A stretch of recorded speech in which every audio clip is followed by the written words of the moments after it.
Hi, and welcome back to Big Winnings. Today, we pray for the countries in disarray, the places filled with war and hate.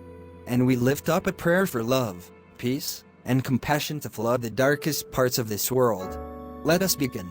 Heavenly Father, we come before you today not for ourselves, but for the nations in distress, for the countries buried in the chaos of war, injustice, and hatred. We lift them up to you right now, calling on your mighty name to move. Lord, your word says in Psalm 46:9, He makes wars cease to the ends of the earth. He breaks the bow and shatters the spear. He burns the shields with fire. We believe you are the God who can bring wars to an end, who can stop the sound of gunfire, who can calm the noise of bombs and destruction. Father, we ask for peace, not the peace the world gives, but the peace that only you can give. That shalom peace, where hearts are still and whole. Your word tells us in John 14:27, Peace I leave with you. My peace I give you. I do not give to you as the world gives. Do not let your hearts be troubled and do not be afraid.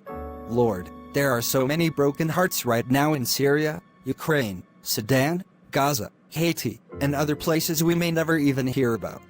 People afraid to sleep. Children growing up surrounded by fear instead of love. Women mourning husbands.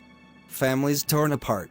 We pray that you would be a shelter to them, that your angels would surround them, that they would feel your nearness even in the valley of the shadow of death. Your word in Psalm 34:18 says, The Lord is close to the brokenhearted and saves those who are crushed in spirit. Be near, God. Be present. Be a hiding place in the middle of these storms. We speak compassion into cold hearts. We speak mercy into hardened governments. We speak forgiveness into generations that have only known revenge. Holy Spirit, break cycles of hatred. Interrupt the bitterness. Plant seeds of reconciliation. Raise up leaders with integrity. Turn hearts of stone into flesh. Create moments of humanity where enemies extend hands instead of weapons. Let healing begin, even in small, unnoticed ways. We declare Isaiah 2:4 over this world. He will judge between the nations and will settle disputes for many peoples. They will beat their swords into plowshares and their spears into pruning hooks. Nation will not take up sword against nation, nor will they train for war anymore. We believe in that kind of future, Lord. We are asking for glimpses of it right now. Bring medical care to the wounded, clean water to the thirsty, shelter to the homeless, justice to the oppressed. And let the name of Jesus be lifted high in places where hope has disappeared. Let revival start in the middle of rubble. Let worship rise where walls have fallen. Let peace be louder than violence. Let love do what war never could. And remind us, God, that we are not helpless. That our prayers matter. That you hear every cry. You see every tear. And you collect them, just like it says in Psalm 56:8, You have kept count of my tossings. Put my tears in your bottle.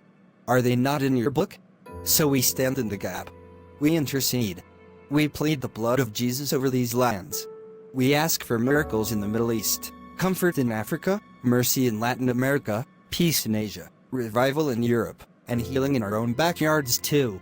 We close by declaring Romans 12:21 over every place that's drowning in hatred. Do not be overcome by evil, but overcome evil with good. Lord, may love win. May peace prevail. May compassion grow roots and take hold in hearts across the world. In Jesus' name we pray, Amen.